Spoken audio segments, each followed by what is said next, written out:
Hello, नमस्कार, जय हिंद। हमारे यूट्यूब चैनल पर आपका बहुत बहुत स्वागत है।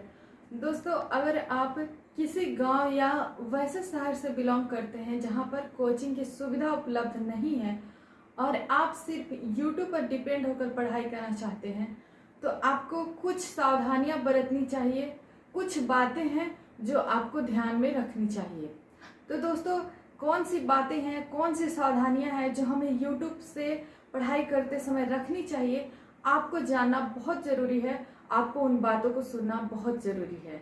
अगर आप सिर्फ ऐसा सोचते हैं कि हम यूट्यूब से पढ़ाई करके कोई भी स्टेट पीसीएस एग्जाम या फिर गवर्नमेंट एग्जाम निकाल सकते हैं, तो आप बहुत बड़े भ्रम में जी रहे हैं। क्योंकि यूट्यूब पर सभी वीडियोस एग्जाम क्रैक करने लायक नहीं होते हैं। तो कौन सी वीडियो है जो आपको यूट्यूब से देखना चाहिए, या फिर कौन से टीचर है जिनसे आपको पढ़ाई करनी चाहिए, उन सब बातों की चर्चा हम आज के वीडियो में करेंगे। तो आप वीडियो के लास्ट तक जरूर बने रहें। हो सकता है कि आपको ये वीडियो काम आ जाए। दोस्तों, इस वीडियो को स्टार्ट करने से पहले मैं एक छोटी सी स्टोरी आपके साथ शेयर करना चाहूंगी, जो मेरे फ्रेंड के साथ ऐसा हुआ है। मेरी दोस्त जो थी वो एक छोटे से गांव से बिलोंग करती थी। उसके पास कोचिंग की कोई भी सुविधा नहीं थी। वो यूट्यूब से देखकर पढ़ाई करती थी, ठीक है। और यूट्यूब के बदौलत ही वो बहुत सारे एग्जाम क्रैक की, लेकिन लास्ट में फाइनली कुछ ना कुछ में उसका कटता ही रहा। मतलब क्वालिफाई पूरी तरह से नहीं कर पाई। कभी पीटी निकला तो मेंस नहीं, मेंस निकला तो मतलब इंटरव्यू नहीं। इस तरह से उसके साथ हो रहा था। तो उसने सोचा कि आखिर हम इतना देरी तक यूट्यूब से पढ़ाई करते हैं, इतना मेहनत भी करते हैं, लेकिन हमारा एग्जाम थोड़ा सा के लिए मतलब उसमें हम क्वालिफाई नहीं कर पा रहे हैं। तो आखिर कौन सा कारण था? तो फिर उसने बताया कि हम लगातार 1 साल यूट्यूब से पढ़ाई किए, 1 से 1.5 साल, और हम कोई भी एग्जाम को क्वालिफाई कर लेते थे। लेकिन या तो फिर हम मेंस में छट जा रहे हैं या फिर इंटरव्यू में छट जा रहे हैं। तो ऐसा क्यों हो रहा? तो फिर उसने बताया कि हम फाइनली जो है यूट्यूब को छोड़ दिए और हम बुक से पढ़ाई करने लगे। और जो चीजें बुक में हमको समझ में नहीं आती थी वो हम यूट्यूब से देख लेते थे, और फिर फाइनली हम बुक से ही पढ़ना स्टार्ट किए। तो फिर उसने दोस्तों यहाँ पर बहुत ही बड़ी बात बताई। उसने बहुत ही इम्पोर्टेंट चीज बताई कि जब मैंने यूट्यूब से पढ़ाई करना शुरू किया था तो यूट्यूब पर केवल हमें फैक्ट और कंटेंट ही मिले थे, जबकि किताब में हमें ऐसी चीजें मिली जो शायद हमें यूट्यूब पर कोई टीचर इक्का दुक्का टीचर ही बता सकते हैं। तो हमने भी पूछा कि भाई कौन सा ऐसा बात है जो यूट्यूब के टीचर नहीं बताए हैं, या फिर इक्का दुक्का टीचर ही वैसी बात बता रहे हैं यूट्यूब पे। तो उसमें बोला कि हम यूट्यूब से पढ़ाई कर रहे हैं तो सिर्फ चीजें समझ रहे हैं वहां पे, और हम रट्टा मार ले रहे हैं और हम एग्जाम में वही लिखकर आ रहे हैं। लेकिन किताब से जब हमने पढ़ना शुरू किया, और खासकर एनसीईआरटी बुक्स, जब हमने एनसीईआरटी बुक्स पढ़ना शुरू किया, तो उस बुक्स के उस किताब पढ़ने के साथ साथ मेरे माइंड में बहुत सारे क्वेश्चन एराइज होते थे जो कि यूट्यूब क्लास करते समय नहीं होता था ऐसा।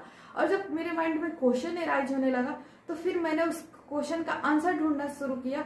तो जब बुक्स में मिली तो ठीक है, लेकिन बुक्स में नहीं मिली तो गूगल या यूट्यूब से अपना जो दिमाग में उपजा हुआ जो प्रश्न था उसका आंसर ढूंढने का प्रयास किया।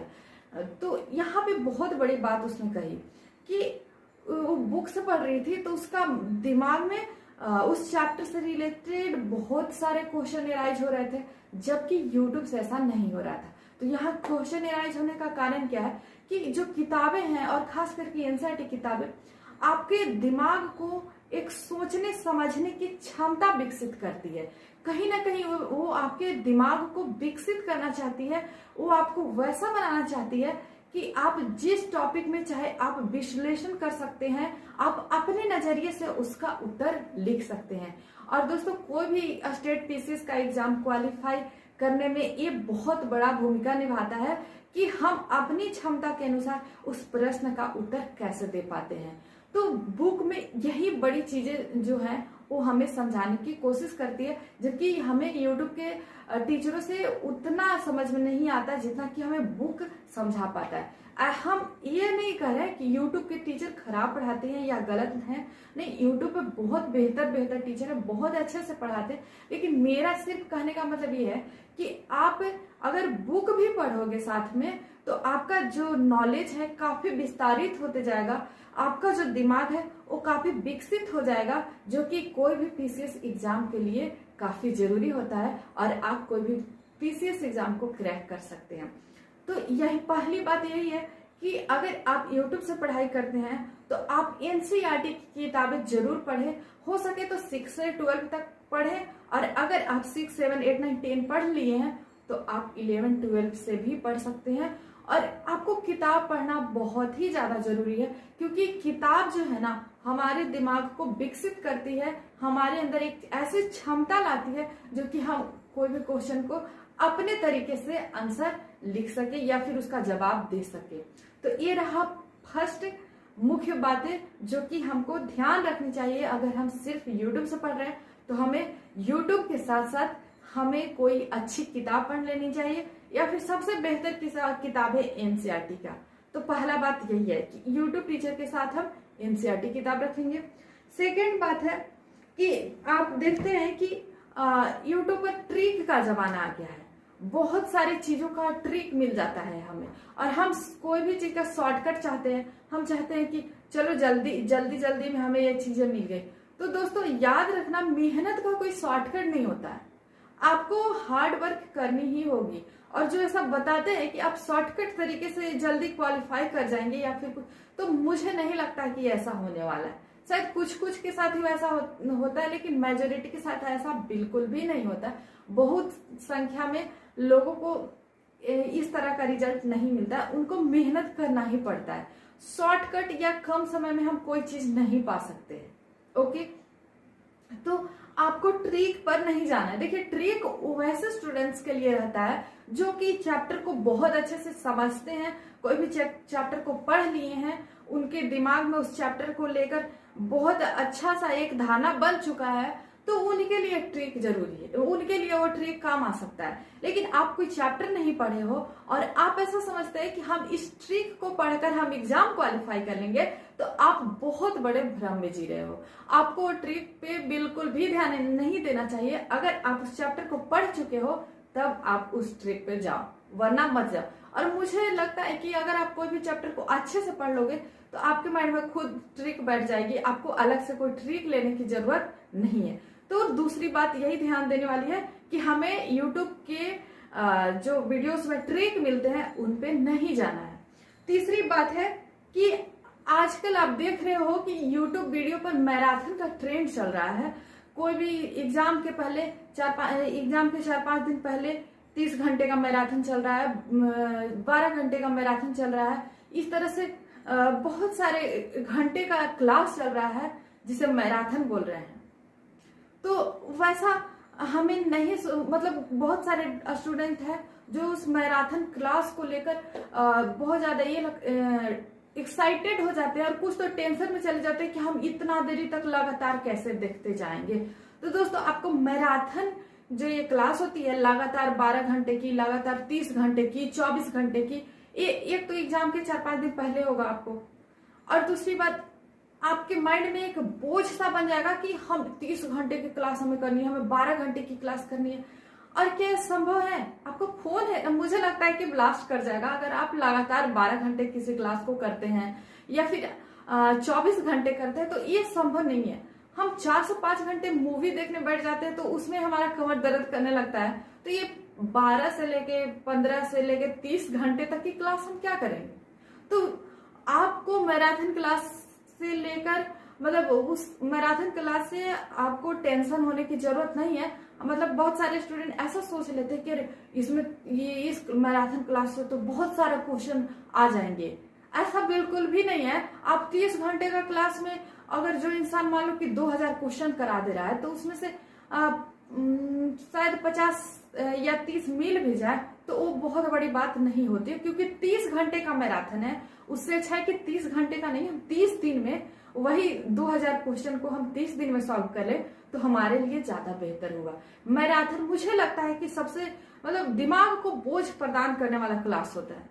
तो आपको इस मामले में जैसा सहूलियत लगे आप करो। अगर आपको मैराथन क्लासेस करना अच्छा लगता है तो करो, और अगर आपको बोझ लगता है तो आप बिल्कुल भी मत करो। आप उस क्लास को बिल्कुल मत करो, क्योंकि बहुत सारे स्टूडेंट्स हैं जो मैराथन क्लास को लेकर डिप्रेशन में चले जाते हैं कि हम इतना देरी कैसे इस क्लास को अटेंड करेंगे। तो आपको मैराथन को लेकर हड़बड़ाने की जरूरत नहीं है। उससे पहले ही है कि आप 30 दिन पहले से या बहुत 1 मंथ पहले से ही आप 2000 क्वेश्चन का सेट लगा लो, तो सबसे आसान उपाय है। चौथा बात है कि कोई भी यूट्यूब पे जितने भी टीचर पढ़ाते हैं वो, ये बात सही है कि बहुत अच्छे टीचर है यूट्यूब पे और बहुत अच्छा भी पढ़ाते हैं, लेकिन उस वीडियोज में या फिर उस क्लास में कुछ ना कुछ कंटेंट जो है छूट ही जाता है। हमने देखा है ऐसा कि वो किताब को वैसे मतलब कुछ टीचर हैं जो बोलते हैं कि देखो ये इम्पोर्टेंट नहीं है आपके लिए, ये इम्पोर्टेंट नहीं है, इसको हम छोड़ देते हैं, आपके लिए सिर्फ यही इम्पोर्टेंट है तो हम यही पढ़ा रहे हैं। तो अरे भाई बुक में दिया क्यों है? ऐसा मतलब ये नहीं है कि आपको जो सिलेबस में नहीं है उसको हमको पढ़ना ही है, नहीं, लेकिन हाँ जो बुक में दिया हुआ है उसको एकदम इग्नोर नहीं करना है, क्योंकि कहीं ना कहीं उसी से रिलेटेड हमारा चैप्टर होता है।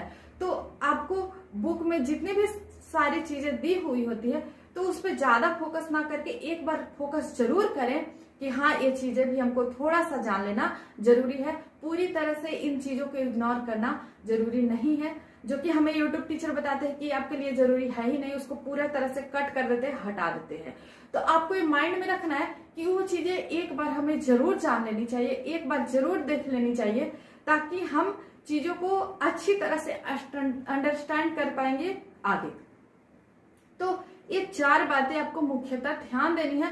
और लास्ट में एक और बात कि मतलब बहुत सारे फेमस टीचर होते हैं जो जिनके पीछे स्टूडेंट पढ़ जाते हैं, जिनको समझ में आता है उनके लिए तो बहुत अच्छी बात है, लेकिन कुछ काफी मतलब कमजोर बच्चे होते हैं जिनको शुरुआत से पढ़ने की जरूरत होती है, लेकिन कुछ फेमस टीचर मतलब डायरेक्ट हाई क्वालिटी के अनुसार पढ़ा देते हैं। हाई क्वालिटी कहने का मतलब कि वो बेसिक चीजें नहीं बताते हैं, सिर्फ बाहरी चीजों का या फिर वैसी चीजें बताते हैं जो एक पढ़ा लिखा व्यक्ति समझ सके।